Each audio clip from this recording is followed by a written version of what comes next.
За тэгэхээр үндсэн хуулийн цэцүү бол Монгол үндсэн хууль заасан иргэн үзэл бодлоо илэрхийлэх, үг хэлэх, хэвлэл нийтлэгийн эрхчлөлөг баталгаажуулсан юм шийдвэр гаргасан.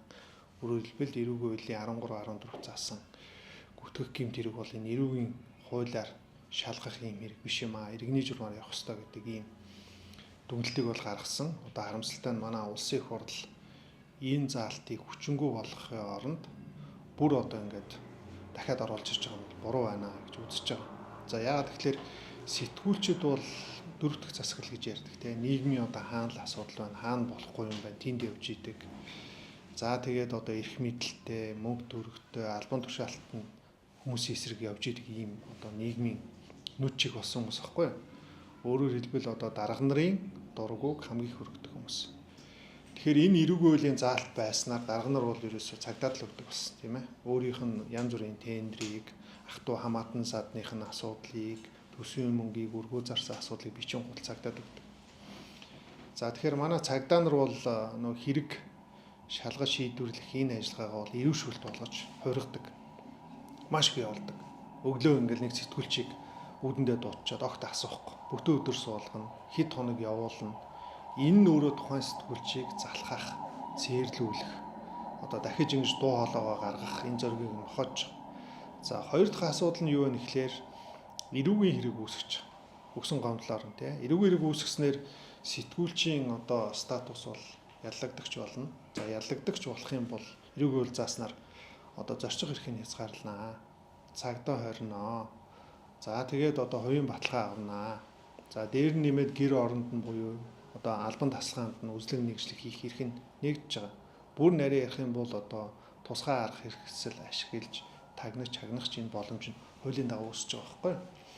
Тэгэхээр одоо ингээд сэтгүүл зүй гэдэг одоо арчилсан нийгмийн хамгийн гол энэ элементийг эрх мэдэлтэй, албан тушаалтай, мөнгө төрөхтэй хүмүүсийн одоо гарынхан дор байлгаж ерөөсөө болохгүй гэдэг ийм агуулга. Ер нь бол үг хэлэх, үзэл бодлоо илэрхийлэх, хэвлэл нэгдэх одоо энэ эрх бол зөвхөн Монгол Улсын үндсэн хууль биш, соёл хүн төрөлхтний үндсэн эрх байхгүй. Нэгдсэн үндэсний байгууллагын дүрэн байгаа. Улс төрийн болон эдийн засгийн эрхийн конвенц гэж байгаа тийм. Олон улсын бичиг баримтаар баталгаатай эрх эдлэх энэ эрх байгаа. Гэхдээ энийг бас ингээ хитрүүлдэг, буруу зүйлд ашигладаг зүйл бол байна. Хуулийн хариуцлага нь бол эрүү, цагдаа гэхээс илүү иргэний журмаар явах ёстой. За хүнийг одоо гүйтгэдэг нэр төрөд нь халдсан бол энийг иргэний эрхийн шүүхэд хандна. За хохирол төлбөрөө нэхэмжлэх хэрэгтэй байна. Харамсалтай нь одоо Монголын нөхцөлд энэ механизм нь ажиллахгүй байгаа учраас одоо зарим хүмүүс энэ сэтгүүлчдийг ер нь цагдаад өгчээ, шалгуулъя гэдэг энэ байр суурь давмгаа авах шиг байна.